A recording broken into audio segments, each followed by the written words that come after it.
네, 반갑습니다. 우리 자회분하고 같이 인사하도록 하겠습니다. 내가 교회입니다. 내가 교회입니다. 네, 한 번 더 인사하겠습니다. 우리가 선교사입니다. 우리가 선교사입니다. 예. 여러분, 저하고 계속해서 성경 클리닉을 같이 하고 있는데요. 왜 성경 클리닉을 하냐면, 제가 지금 부교육자까지 이렇게 사회 간 것을 가만히 보니까 30년이 넘었어요. 근데 성경이 말하는 성경을 제가 배운 것보다 그냥 이렇게 흘러내려온 것. 그러니까 해석학적인 선점이 먼저 되어서 그냥 이렇게 뭐 구전이나 이런 게 아니고 그냥 익히 들었던 것으로 그냥 구태연하게 알고 있는 내용. 또 저희 선배들도 그렇게 알고 있었고 그 위에도 그렇게 알고 있었고.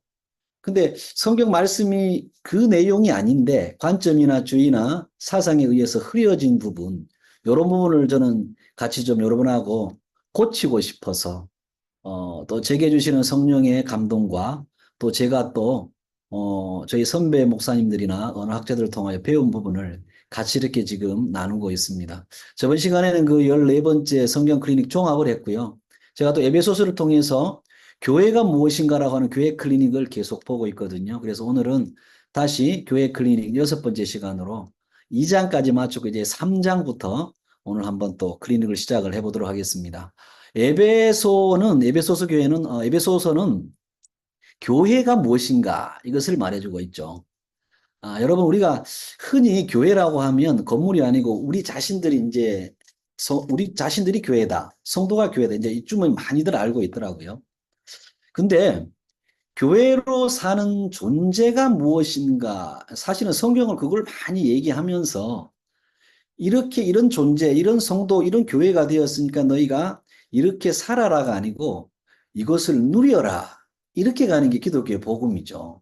근데 우리는 계속 들어왔던 내용, 우리가 기존의 어떤 종교적인 의식을 가지고 있는 내용이 뭐냐면 내가 이제 교회고 은혜로 구원받았으니까 내가 뭔가를 해야 한다라고 하는 이게요. 우리 머리부터 발끝까지 뼛속 깊이 침투하여 있어요. 그래서 내가 하나님 앞에 뭔가를 해서 하나님 앞에 인정받고 그러면 하나님이 기뻐하시고 또 하나님이 크게 쓰시고 하나님이 나에게 복 주시고 이런 개념이 너무 많죠. 근데 사실 여러분 이걸 꼼꼼히 한번 생각해 보면 이런 개념이라면 꼭 기독교가 아니어도 되는 겁니다. 그렇죠? 저기 천지신명께 필요도 돼요. 아니면 저 다른 종교에 가서 얼마든지 복채 내고 그렇게 하면 얼마든지 그렇게 할 수가 있습니다. 근데 우리가 기독교와 일반 종교들하고 많이 헷갈려 해요. 그래서 교회된 우리들, 성도된 우리, 예수님 믿는 우리들도 하나님의 자녀와의 관계 속에서 어떤 존재로 바뀌었나, 그리고 하나님이 나를 위하여 무언가를 행했나, 무엇을 하셨나, 이 복음에 관심 있기보다는 하나님이 나를 했으니까 은혜 갚기 위해서 내가 뭔가를 해야지. 그래서 도덕윤리로 치닫고 내 의와 내 그쵸? 내 공로로 치닫는 이런 기독교에 좀 무너지고 어그러진 모습이 너무 많다라고 하는 거죠. 사실 여러분 성경은 우리 기독교는 하나님은 우리를 자녀로 부르셔서 교회된 자로 이 땅에서도 고난과 역경과 시련 중에 또 반대로 기쁘고 행복하고 승승장하고 좋은 일이 있을지라도 하나님은 교회로서 너희가 누리는 것을 원하지 이 땅의 것들 때문에 시심하고 쓰러졌다가 막 난리를 치고 이런 거 하나님 원하지 않는다고 하는 것입니다. 그래서 이 에베소서를 보면서요. 교회가 무엇인가? 교회는 어떤 존재인가? 이것을 제가 한번 같이 클리닉을 해보고 싶은 것이죠. 그래 이제 좀 시간이 인터벌이 길었지만 2장까지 끝냈고 이제 3장으로 왔습니다. 여러분 그 에베소서 2장의 내용을 복습을 해보면요. 2장의 내용들은요. 서두 부분은 유대인 크리스찬인 교회들에게 말하고 있고 또 후반부는 그 이방인 크리스찬인 교회들 성도들에 대하여 하는 말씀이 참 많은 거죠. 그러면서 너희들이 예수 믿기 전에는 어떤 상태였는지를 말해주고 그리고 예수 믿고 나서 너희가 어떤 존재가 되었는지 이 부분을 계속해서 말씀을 해주고 있습니다. 그리고 그 이방인 크리스찬들에 대한 부분은요. 우리와 직접적인 연관이 있는 거죠. 이방인 너희들은 예수 믿기 전에 이런 상태였다. 예. 그게 우리들과 똑같다라고 하는 거죠. 그래서 2장 후반부에 대한 부분은요, 우리의 모습하고 똑같이 투영이 되어야 한다라고 하는 것입니다. 예, 그러면서 이제 3장으로 넘어오죠. 너희가 예수 믿기 전에 이런 존재였는데 예수 그리스도의 보혈로 말미암아 너희가 구원받아서 하나님의 백성이 되었다. 이제는 너희가 율법으로부터 세상으로부터 사단으로부터 자유하고 해방된 자가 되었다. 이 내용을 계속 말해 주었죠. 그러면서 3장에 와서는요, 갑자기 좀 화제거리가 바뀝니다. 주제거리가 바뀌어요. 사도 바울이 왜 감옥에 있는지, 그리고 사도 바울의 사명이 무엇인지, 그러면서 중요한 거, 왜 사도 바울 자신이 감옥에 있으면서 고난을 당하는지, 그러면서 뜬금없이 고난이 영광이다. 이런 내용을 말씀을 하고 있습니다. 오늘 우리가 에베소 3장 1절부터 13절까지, 5절까지만 시간 관계상 읽었지만요. 13절까지를 쭉 살펴보면서 교회된 자의 축복이 무엇인가? 다시 말하면 교회된 자의 존재가 어떤 존재로 바뀌었는가? 요걸 한번 살펴보면서 그러면 교회된 우리의 존재가 앞으로 나아갈 방향은 무엇인가? 이것을 한번 같이 살펴보고 하나님의 음성을 듣는 시간을 갖도록 하겠습니다. 자, 먼저 교회된 자의 축복이 무엇인가? 여러분, 우리가 축복 좋아하잖아요. 근데 사실 교회된 자의 축복이 무엇인가라고 했을 때 저 질문 속에 답이 다 있어요. 교회된 자의 축복이 무엇인가? 교회된 것이 축복인 것입니다. 예. 우리가 여러분 교회가 되었다, 우리가 성도가 되었다, 하나님의 자녀가 되었다 같은 말이죠. 구원받았다 같은 말이잖아요. 성령을 받았다 같은 말이잖아요. 하나님 나라의 백성이 되었다 같은 말이잖아요. 천국의 시민권자가 되었다 같은 말이잖아요. 여러분 교회된 자의 축복이 무엇인가? 우리가 뭐 이 딱 축복하면 이 세상에 뭔가 뭐 물질 운대 이런 걸 보잖아요. 그리고 뭐 건강 축복 뭐 이런 걸 보잖아요. 그러니까 기복적인 내용들을 많이 우리가 상기하잖아요. 그래서 사실 성도의 축복은요, 교회가 된 것이 그 자체가 축복이라고 하는 것입니다. 예. 그 축복 안에 나머지는 다 파생되어 있는 것들이에요. 사실 그것들은요, 격가지들이죠. 없어도 사실은 무방한 것입니다. 자, 그러면 오늘 이 3장을 통해서 교회로 우리가 엄청난 존재로 바뀌었는데 이 교회된 존재의 축복이 무엇인가? 그것을 좀 구체적으로 한번 살펴보도록 하겠습니다. 첫째는요, 교회는 예수 그리스도의 비밀을 깨달은 축복을 받은 자다. 이것이죠. 우리 3절, 4절 한번 읽어주시기 바랍니다. 곧 계시로 내게 비밀을 알게 하신 것은 내가 먼저 간단히 기록함과 같으니 그것을 읽으면 내가 그리스도의 비밀을 깨달은 것을 너희가 알 수 있으리라. 아멘. 교회된 자의 첫 번째 축복은 뭐냐면요. 예수 그리스도의 비밀을 깨달은 축복을 받았다. 여러분, 사도 바울이 지금 감옥에 갇혀서 편지를 쓰고 있죠. 에베소 교회 편지를 쓰는 이유가 무엇이냐면 하나님의 계시로 말미암아서 비밀을 알게 된 것인데, 비밀을 깨닫게 된 것인데, 그것이 뭐냐면 바로 예수 그리스도 자체인 것입니다. 우리가 예수 그리스도의 비밀을 깨달은 축복을 받았다 그러니까 예수님이 이제 주시는 엄청난 뭔가 축복의 비밀이 있구나. 그분이 뭘 주실까? 우리는 이제 이렇게 또 벌써 생각이 또 가죠. 축복, 복복을 좋아하기 때문에요. 근데 제가 누누이 예전에도 말씀드렸죠. 기독교는 기복, 복을 받아내는 종교가 아니라 이미 기복복, 이미 복을 받은 신앙이다 그랬습니다. 이게 기독교예요. 기복 신앙은 기복 신앙이에요. 그런데 한자가 달라요. 복을 빌어서 받아내는 종교가 아니고 이미 복을 받은 신앙이라고 하는 거죠. 이거 제가 저희 심천에서도 그렇고 누누이 강조를 많이 합니다. 뭔가 우리는 예수 그리스도의 비밀을 깨달은 복을 받았다 그러니까 예수님이 주시는 뭔가 새로운 엄청난 축복에 대한 비밀이 있을 줄 알고 뭔가 막 금덩어리가 쏟아질 줄 알고 이런 본성적인 태도를 취하는데 교회인 우리에게는요, 예수 그리스도 자체가 비밀인데 우리에게만 주어진 엄청난 복이라고 하는 겁니다. 세속이 말하는 아까 말한 대로 물질 운대 뭐 이런 거 아니죠. 여러분 지금 대한민국은요 선진국 반열에 들어섰죠. 어떤 분은 뭐 일본보다 잘 산다, 호주보다 뭐 GDP인지 GNP인지 높다 이런 말도 하고요. 제가 중국에 15년간 살고 있는데 가끔씩 들어가면 그냥 볼일만 보고 나와요. 그래서 한국을 이렇게 둘러보지 못해서. 근데 저번에 한국 가서 조금 둘러봤거든요. 너무 잘 살아요. 15년 전, 10년 전하고 너무 달라요. 한국은 이미 선진국 반열에 이미 들어서 있더라고요. 많은 복을 받았어요. 그런데 제가 그 금요일마다 기도하는 저희 금요 기도회 때 기도하는 그 2436이라는 사이트에서 기사가 하나 올라왔는데요. 한국의 한국민들의 국민 정신 건강에 청신호가 켜진 게 아니라 빨간불이 켜졌다. 심각하다는 겁니다.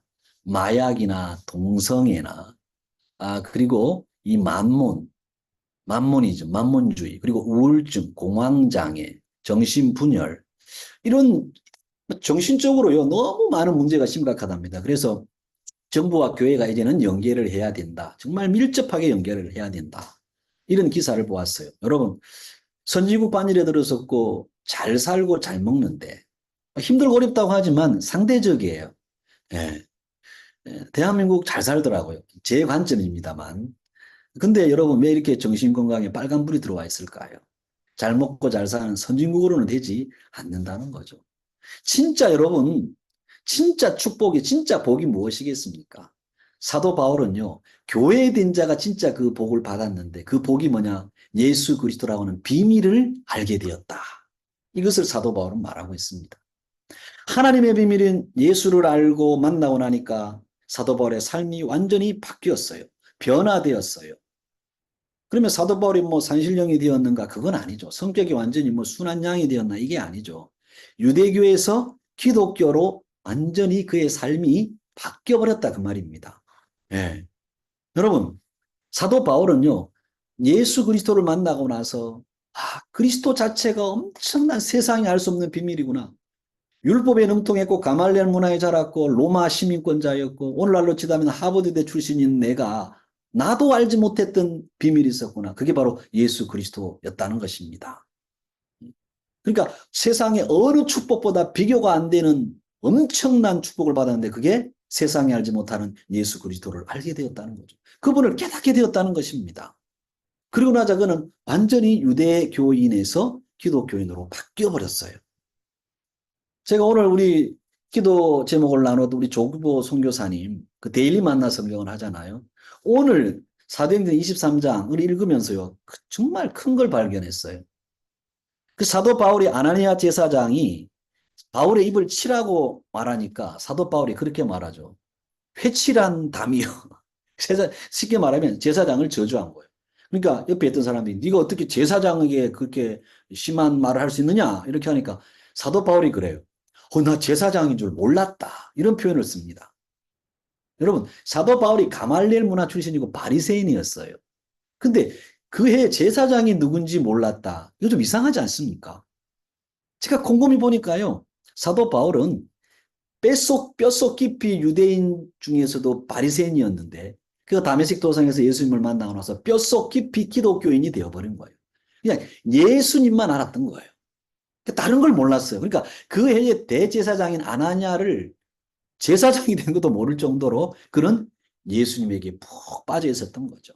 예수님밖에 몰랐고 예수님과 동행하고 있었던 것입니다. 그래서 그는요 에베소 교인들에게 그렇게 말합니다. 교회인 우리는 예수 그리스도를 아는 비밀을 받았다. 깨달았다. 이게 엄청난 축복이다. 이 말을 하는 겁니다. 여러분은 예수 그리스도 자체가 좋습니까? 예수 그리스도가 주는 빵이 좋습니까? 예수 그리스도가 주는 무엇이 좋습니까? 뭐니 해도 뭐니가 좋습니까? 여러분의 스펙이 좋습니까? 여러분의 좋은 대학이 좋습니까? 여러분의 좋은 직장, 여러분 입식양명할 수 있는 왕후장상 권세, 부귀영화 왕후장상 권세가 좋습니까? 우리가 확실하게 해야 될 줄로 믿습니다. 사도 바울은 예수 그리스도 자체가 자기에겐 비밀이었어요. 이 세상은 지금요, 예수님이 아니라 말로는 예수님이라고 하지만 예수님이 주는 다른 어떤 것을 원하고 있습니다. 그게 복인 줄 알아요. 마치 이스라엘 백성들이 만나를 주니까 매 만나 주냐고 만나 말고 다른 거 좀 달라고 질린다는 겁니다. 만나는 성경에 분명히 다시 재해석을 해놓았어요. 광야에서 만나는 예수 그리스도, 생명의 양식, 떡 대신 예수 그리스도를 말하거든요. 오늘날도 마찬가지입니다. 그럼 예수 누가 몰라 뭐 맨날 예수만 예수 그래 예수가 어떤데 예수가 나에게 뭘 줄 건데 우리는 여러분 제사보다 제밥에 관심이 많은 거 아닐까요? 사도 바울은 교회에 된 자는 성도는 예수 그리스도 자체가 세상이 알지 못하는 엄청난 비밀인데 하나님이 이것을 나에게 깨닫게 해주었다는 거죠.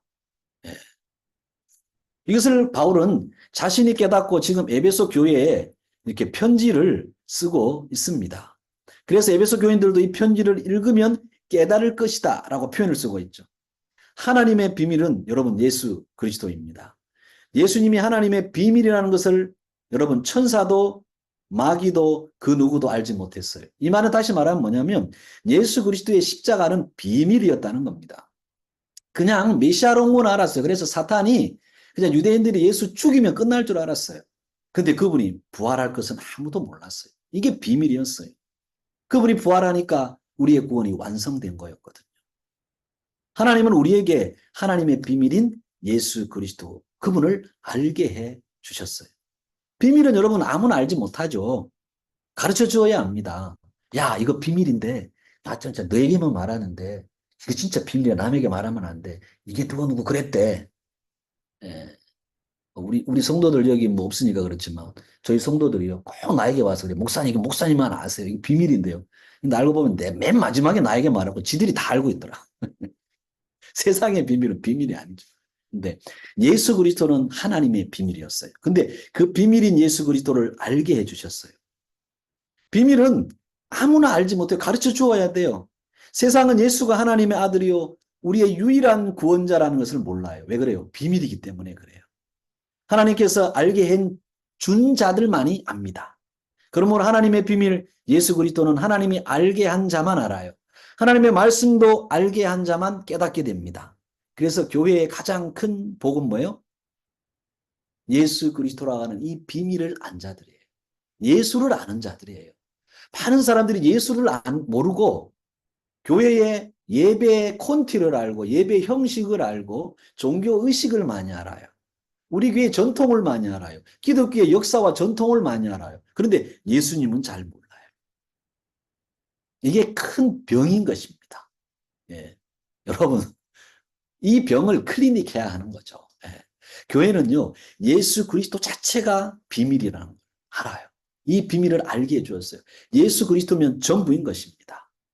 여러분은 정말 이 예수 그리스도가 비밀인데 하나님 나에게 알게 해주신 이 가치와 이 값어치를 여러분 얼마나 매기고 있습니까? 우리 자신을 한번 돌아보면 좋겠습니다.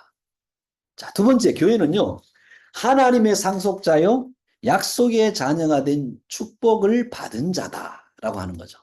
자, 오늘 본문 6절 권사님 한번 읽어주시기 바랍니다.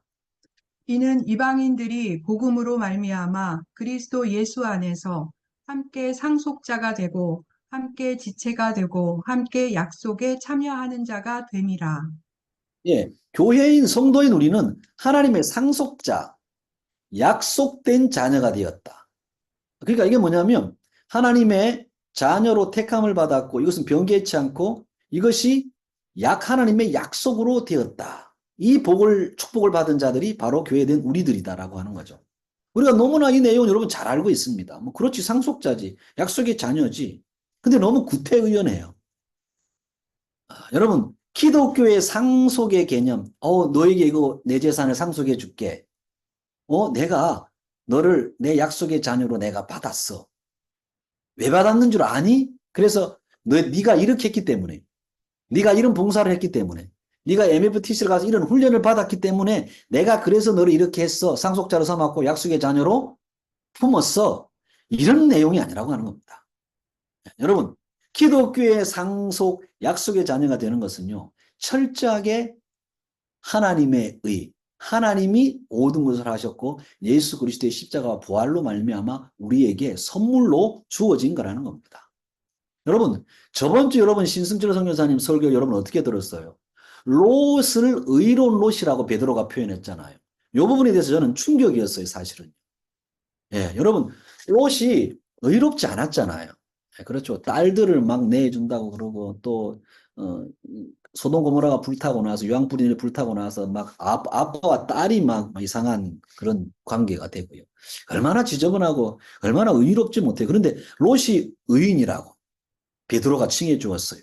그것은 그리스도의 십자가와 부활로 말미암은 거였죠. 여러분, 롯이 의롭다. 이것은 롯은 구원받았다. 롯은 상속자다. 하나님의 약속의 자녀다. 이 말하고 똑같은 거죠. 여러분, 롯이 한 게 뭐가 있습니까? 동쪽으로만 세상으로, 소돔 고모라 땅 보니까 멋있어. 그 땅으로 지 삼촌을 줘야지. 지가 손아래 사람이면. 지가 좋은 땅 가졌어요. 그리고 소돔 고모라 들어가가지고 거기서, 그렇죠? 나쁜 짓들은 다 봅니다. 그러면서, 어? 하나님의 사람들을 범하려고 할 때 남자를 가까이 하지 않은 자기 딸들을 줘요. 아이, 그 정도 되면 자기 목숨 걸어야죠. 날 죽여라, 이놈들아. 날 죽이라. 그리고 딸들을 구해야죠. 구하다가 안 되면 전사를 하든지. 근데 딸들을 내주면 딸들 입장에서 볼 때 딸들은 뭡니까 도대체? 저게 우리 아버지 맞나? 계부 아이가 저거. 저 나쁜 놈 이렇게 되는 거 아닙니까? 그리고 딸과 아버지가 이런 이상한 관계. 어디 여러분 의로운 게 있습니까? 근데 롯을 의롭다라고 한 것은 하나님께서 예수 그리스도를 보내서 십자가를 지시고 죽으실 것까지 보시면서 그를 구원하셨고 상속자로 약속의 자녀로 삼았다라고 하는 거죠. 이게 여러분 기독교의 상속이요. 약속된 자녀된 모습, 그 축복이라고 하는 것입니다. 그리고 여러분 제가 성경을 보다가요. 사도 바울이 디모데를 이렇게 보면서 디모데는 칭찬받는 자다. 루스드라와 온 니고니온인지 어딘지 하여튼 그 지역에서 칭찬받는 자다. 참 불편했어요. 하나님, 나는 아무리 봐도 내 인생을 돌아보니까 주님 요즘같이 정말 칭찬받는 게 없는 것 같아요. 하나님 너무너무 죄송해요. 제가 내세를 겪고 정말 복음밖에 없고 예수님밖에 없네요. 주님 정말 창피합니다. 목사지만 전문용어로 쪽팔립니다. 막 그런 얘기를 했어요. 근데 문득 하나님 제 머리에 콕 집어넣어 주는 게 뭐냐면 칭찬이 뭔지 한번 히브리어나 헬라 한번 살펴볼래? 이런 마음을 줘요. 그렇지 한번 그래 봤어요. 근데 그 디모데가 칭찬받았다라고 하는 게요. 저는 사전적인 의미로 착한 일, 훌륭한 일을 해서 받는 칭찬, 좋은 평가 이걸로 알았거든요. 근데 이게 칭찬이 뭐냐면 증인이 되다 이렇게 돼 있어요. 원어예요. 저는 깜짝 놀라고 아주 막 자질러졌어요. 하나님 앞에. 막 너무 용기가 생기는 거예요. 디모데가 바울에게 칭찬받았던 것은 바울에게 그 예수 복음을 듣고 그도 증인으로 살았구나. 복음이신 예수 전하는 것에 충성했구나. 그래서 그를 칭찬했구나. 이게 무슨 의나 공로가 아니었더라고요. 복음 전하는 그 자체, 부활하신 예수를 전하는 그 자체를 가지고 칭찬했더라고요. 여러분, 우리가 하나님의 상속자가 되었다는 것, 약속의 자녀가 된 것은요, 오직 우리 주 예수 그리스도, 그분의 십자가와 부활로 말미암는 것이었어요. 우리가 여러분, 뭔가를 해서 하나님의 상속자가 되고 약속된 자녀의 반열에 오른다면 우리는 오늘 이렇게 예배드리고 이러고만 있으면 안 돼요. 가서 착한 일 해야 됩니다. MFTC 여러분들은 지금 바세코로 빨리 가가지고 열심히 거기서 또 봉사하고 그래야 그래. 막 상급을 거기서 쌓아야 돼요. 그리고 여기 있는 오종환 목사 봐봤자 별 볼 일 없어요.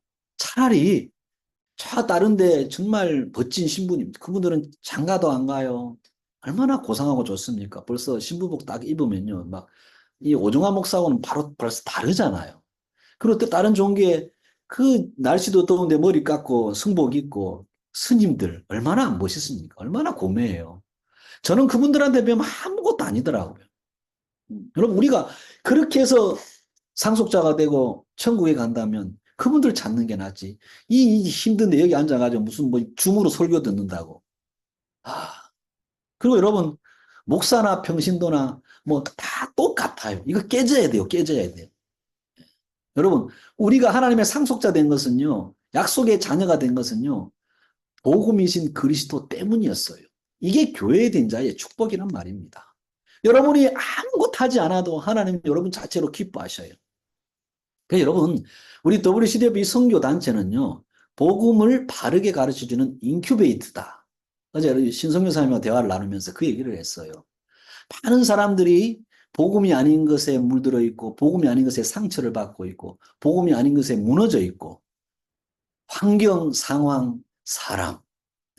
여러분 오늘 설교하는 이 오종환 목사도 보지 마시기 바랍니다. 못된 놈이에요. 악해요. 사람은 악합니다. 성직자라고요? 아니요. 성직자라고 차라리 신부님, 스님들 더 나아요. 훨씬 낫습니다. 수녀님들 훨씬 나아요. 저는 그래서 시간 나면 때로는 그분들한테 찾아가가지고 좀 배우고 그래요. 근데 유튜브에서 엄청나게 인기가 좋은 그 황창영 신부님 참 존경하고 좋아요. 그런데 그분이 한 가지 딱 말하는데 뭐냐면 예수님도 좋고 석가모니도 좋고 다 좋대요. 여러분 우리는요 오직 예수예요. 그분의 십자가의 공로로 상속자가 되었고 자녀가 되었어요. 천국 가는 거예요. 그거 빼면 아무것도 아니거든요. 그래서 우리 WCDF는요 우리 사람이 모였지만 사람의 도덕, 윤리, 착함, 의로움, 공로로 모인 게 아니고 우리는 예수 그리스도 그분 때문에 모인 거예요. 그분만이 유일한 구원자다. 이 시대 희망이다, 소망이다. 그분으로 말미암지 않고는 천국 갈 길이 없다. 그분은 종교가 아니다. 그분은 신앙이, 우리가 신앙할 자다. 그분이 다 이루어 놓았다. 이 복음을 가르치는, 복음의 인큐베이터 역할을 하는 게 우리 WCDF예요. 그래서 제가 좋아하는 것은 왜 WCDF를 좋아하느냐? 왜 이걸 놓지 못하느냐? 제가 부족하고 정말 때로는 창피하고 쪽팔린 일도 있지만 왜 놓지 못하느냐? 복음 때문에 그렇습니다. 여기서 제가 복음을 배우고 여기서 복음을 나눌 수 있거든요. 우리 정말 정신 차려야 합니다. 예. 교인이라고 하는 성도라고 하는 우리들을요. 과연 우리는 예수 그리스도 복음 속에 있는가? 복음인가? 아니면 그가 그리스도가 주는 다른 어떤 것인가? 이거 우리가 정말 살펴보아야 합니다. 예. 이렇게 하나님의 비밀인 예수 그리스도를 깨달은 자는 이제 예수님을 알았기 때문에 그 예수 안에 있는 엄청난 복을 또 깨닫게 되는데 그 복이 무엇이냐면 하나님의 상속자, 약속된 언약의 백성, 후계자다. 요겁니다. 우리를 교회 삼으시고 보내주신 하나님은요. 우리를 영원토록 상속해 주시고 하나님 나라를 상속해 주시고 약속된 자녀에서 떨어지지 않도록 하신다라고 하는 거죠. 바울은 에베소 교회 내 유대인 크리스찬들에게 예수님 안에 있는 엄청난 비밀이 있는데 이것은 이방인도 구원의 상속자와 약속에 참여하는 자라는 것이었습니다. 그 이방인 중에 믿어 구원받은 자들이 우리들이잖아. 우리가 속해 있는 거죠. 이 말씀이 우리에게 속해 있는 거죠.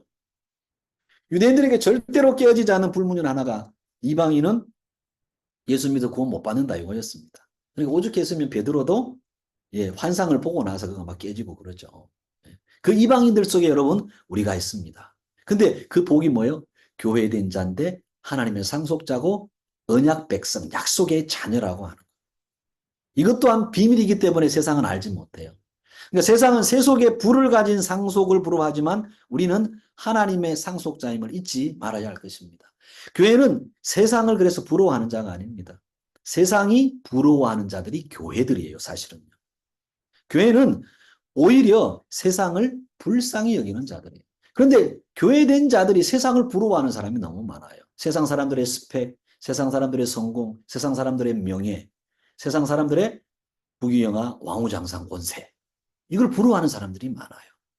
세상은요, 그것 가지고 있다가 망하는 자들이에요. 불쌍히 여겨야 돼, 교회에서. 이게 정상적이죠. 이게 반대로 되니까 그게 교회가 세속화되었다. 사단에게 잠식되었다. 예, 교회가 자유주의로 빠졌다. 이렇게 말할 수가 있는 거죠. 여러분, 교회된 우리는 하나님의 상속자요, 약속된 자녀, 이 축복을 받은 자라고 하는, 이 존재라고 하는 것. 잊지 마시기를 바랍니다. 그 다음 세 번째는요, 교회는 하나님의 비밀의 경륜을 드러내는 축복을 받은 자다. 말이 좀 어려운데 풀어드릴게요. 자, 먼저 9절 권사님 한번 읽어주시기 바랍니다. 9절. 영원부터 만물을 창조하신 하나님 속에 감추어졌던 비밀의 경륜이 어떠한 것을 드러내게 하려 하심이라. 예, 여러분, 혹시 여러분, 우리 기독교 용어 중에 정말 오래 쓰고 오늘 여러분이 이 얘기 들으면, 야, 이 오중환 목사 저 말이 맞을까 의심을 가질 수도 있을 것입니다. 여러분, 깜짝 놀랄 내용이 하나 있어요. 여러분, 우리가, 이거 하나님의 섭리야, 섭리야, 섭리, 하나님의 섭리다. 그래, 불가에서는 인연이라고 하지, 우리는 섭리라고 그래. 섭리라는 말 많이 쓰죠. 근데 여러분, 이 섭리라는 말이 성경에 없는 단어라는 거 여러분 아십니까? 놀랍지 않습니까? NIV에 한 번 나오는데요. 그것도요. 그 단어에 적절치 않은 말이에요. 사실은. 충격이죠, 여러분. 그보다 더 좋은 말이 있어요. 하나님의 예정. 그리고 오늘 말씀에 나온 비밀의 경륜. 이게 정확한 거예요. 이 섭리라고 하는 말은요. 당시 고대 근동의 그 스토아 철학에서 빠져나온 내용이에요, 사실은요. 하나님이 다 이렇게 해놓았어. 너는 어차피 이렇게 될 뿐이야. 이렇게 돼. 그러니까 운명론적인 내용하고 그 철학하고 약간 가미가 되어 있는 내용인데 우리는요, 해석학적인 선점에서 그냥 써지고 왔었어요. 근데 사실은 성경에는 하나님의 예정, 경륜이라고 하는 좋은 말이 있어요. 이 경륜이란 말은 뭐냐면요. 하나님이 계획을 가지고 계신다. 뜻을 가지고 계신다. 그럼 그 계획과 뜻을 가지고 있다라는 말은 뭐냐면 내가 잘못될지라도 하나님은 나를 코칭하시고 안 되면 매를 들었으라도 하나님 나를 이끌고 가시면서 하나님의 선하신 뜻을 이루신다 이거예요. 그러니까 섭리보다는요 경륜이라는 말이 훨씬 좋은 거예요, 여러분. 근데 우리는 그 스토아 철학하고 막 짬뽕이 되어 있는 그 섭리라는 말을 그냥 무심코 막 사용을 해요. 그렇죠? 이런 거 하나도 여러분 우리가 클리닉이 되면요 정신이 바짝 드는 겁니다. 여러분 사도 바울이 사도가 되고 주의 일꾼이 되고 지금 감옥에 있고 고난을 당하는 것은 하나님의 목적을 이루시기 위한 것이었다. 이렇게 고백해요. 그것이 바로 한마디로 말하면 뭐예요? 예수 그리스도를 드러내기 위함이다. 그러니까 사도 바울을 하나님이 경륜하셨는데 그 경륜하신 이유는 뭐예요? 예수님을 드러내기 위해서 그를 다메섹 도상에서 변화되게 만들어 예수 믿게 하시고 그를 이방인의 사역자로 만들었다. 이게 하나님의 놀라운 바울을 향한 경륜이라고 하는 것입니다. 섭리는 그놈이 어떻게 하지 못하게 그냥 막 그냥 꺾어가지고 막 끌고 가는 그러면서 뭔가 운명론적인 뭔가 이렇게 반자율적인 그런 의미가 되게 많이 사실은 내포되어 있는데 우리가 그걸 모르고 그냥 쓰고 있어요. 하나님의 경륜, 예정 계획을 드러내기 위함이어서 사도 바울을 하나님은 크리스찬 되게 하셨어요. 그러니까 하나님의 가장 놀라운 경륜은 뭐예요? 예수 그리스도였습니다. 그리고 그 예수 안에서 이루실 엄청난 경륜은 바로 뭐예요? 교회인 저와 여러분이에요. 예수 안에서 우리를 계획하셨어요. 작정하셨어요. 어떻게 하시기로? 복 주시기로. 아니 근데 저놈이 참 잘할 거야. 저 친구 믿게 하면 참 잘할 것 같아. 저거 하는 거 보고 내가 이게 아니라 하나님이 잘하든 못하든 나를 하나님이 계획하셔서 뽑으셔서 나를 이끌고 가요. 코치하시면서 잘못되면 이쪽으로 가야 돼, 저쪽으로 가야 돼. 때로는 기다려 주셨다가 참아 주셨다가 내가 또 자발적으로 나오기도 기다려 주셨다가 그래서 우리를 끌고 가요. 예수 안에서 하나님은 교회된 우리를 경륜 예정하셨다. 그 내용을 오늘 사도 바울은 말해줘요. 그러니까 교회가 얼마나 큰 복을 받은 자입니까? 교회 자체가요. 하나님은 교회와 사귀고 하나 되는 경륜을 예수 안에서 이루셨어요. 이게 8절부터 여러분 12절까지 있는 내용입니다. 자, 권사님 8절부터 12절까지 한번 죄송합니다. 쭉 한번 읊어주실래요? 모든 성도 중에 지극히 작은 자보다 더 작은 나에게 이 은혜를 주신 것은 측량할 수 없는 그리스도의 풍성함을 이방인에게 전하게 하시고 영원부터 만물을 창조하신 하나님 속에 감추어졌던 비밀의 경륜이 어떠한 것을 드러내게 하려 하심이라. 이는 이제 교회로 말미암아 하늘에 있는 통치자들과 권세들에게 하나님의 각종 지혜를 알게 하려 하심이니 곧 영원부터 우리 주 그리스도 예수 안에서 예정하신 뜻대로 하신 것이라. 우리가 그 안에서 그를 믿음으로 말미암아 담대함과 확신을 가지고 하나님께 나아감을 얻느니라. 예, 아멘. 하나님은 예수 그리스도를 예정 경륜하셨어요. 그 안에 우리 교회된 우리를 예정 경륜하셨어요. 그래서 우리와 사귀면서 하나님은 이 땅에서 사귀면서 영원한 삶과 새 땅까지 우리를 이어가게 하시죠. 그러니까 여러분, 교회된 우리의 삶의 목적과 목표는 뭐냐면 바로 예수 그리스도예요. 예수 그리스도 자체이십니다. 그분을 우리의 삶을 통해 드러내는 거예요. 하나님은 여러분의 막 삶을 드러내서 여러분, 우리가 사실은요, 우리가 멋지게 잘 살아서 깨끗하게 살아서 성결하게 착하게 살아서 예수 믿게 한다. 아닙니다. 우리가 착각하는 거예요, 여러분. 그래서 예수 믿는 줄 알아요? 아니에요. 그랬으면 여기 계신 우리 김현정 권사님은요, 대한민국 사람 다 전도했어요. 저렇게 착한 분이 어디 있습니까? 우리 정명숙 권사님, 여기 계신 권사님들 장로님들 다 착해요. 몸부림치는 분들이잖아요. 저분들 때문에 지구촌은 다 변화돼야 돼. 그런데 왜 이렇게 요모냥 욕거리인지 죄송합니다만. 그건 왜 그래요? 우리가 착하게 살아서 저 사람 괜찮다. 나도 믿어볼까라고 할 수 있지만 하나님이 성령으로 그에게 임하여 주지 않으면 예수 믿을 수가 없는 거예요.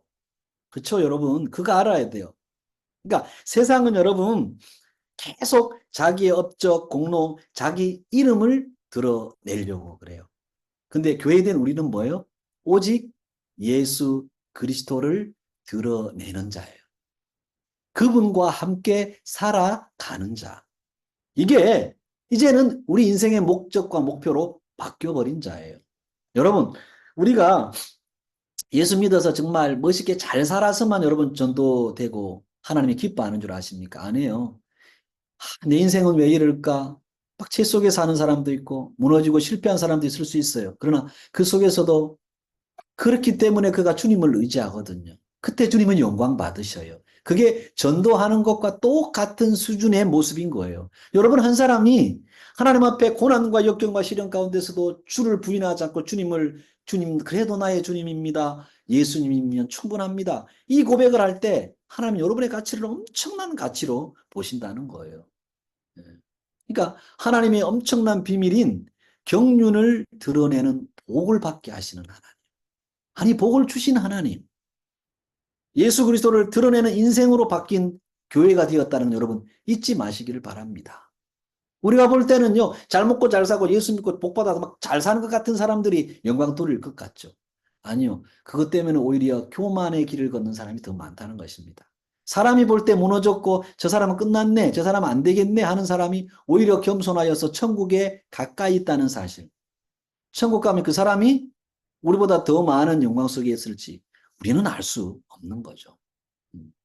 여러분, 교회는 하나님의 비밀의 경륜을 드러내는 복을 받은 자다.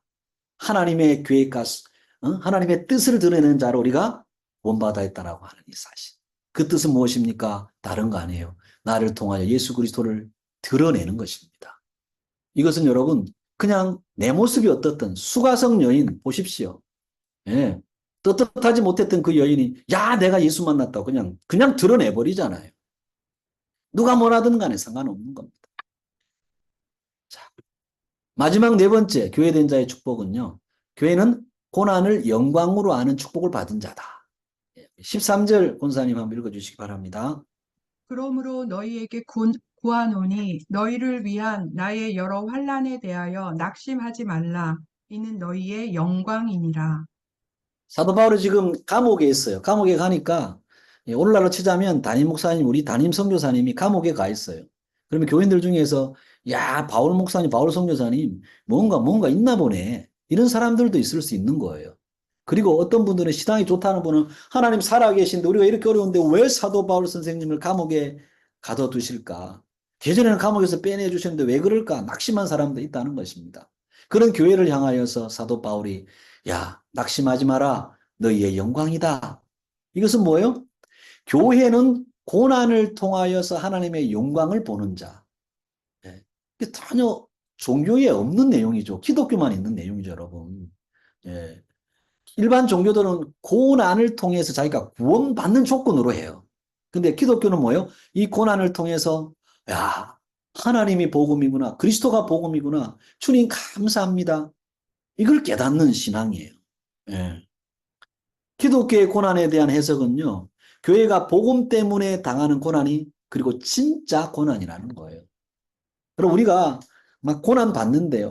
정말 세상 사람들이 다니는 그 직장 가운데서 내가 오늘도 정말 그 직장 가운데서 고난 받는다고.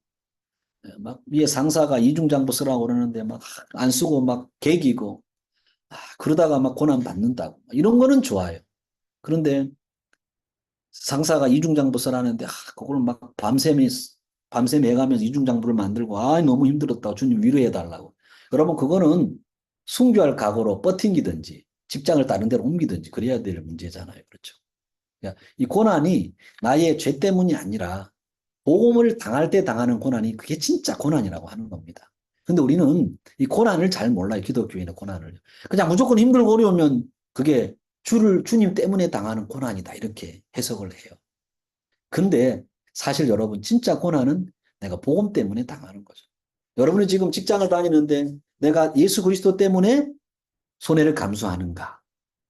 내가 핍박을 받고 있는가? 내가 예수 그리스도 때문에 참는가? 이건 하면 여러분, 그건 고난이죠. 근데 내가 지은 죄에 대한 부분을 가지고 막 힘들어하는 부분. 그거는 사실 주님 앞에 떳떳한 고난이라고 할 수가 없죠. 그러나 내가 잘못하고 내가 잘못해서 짓는 죄에 대한 고난일지라도 하나님은 그것도 징계하시면서 나를 또 회복시켜 주시고, 회개하면 하나님께서 또 새롭게 받으시고 나를 깨우쳐 주신다는 거죠. 그러니까 우리는 참 수지 맞은 자 아니겠습니까? 여러분, 사도 바울은 복음 전하는 것 때문에 고난을 받고 있습니다.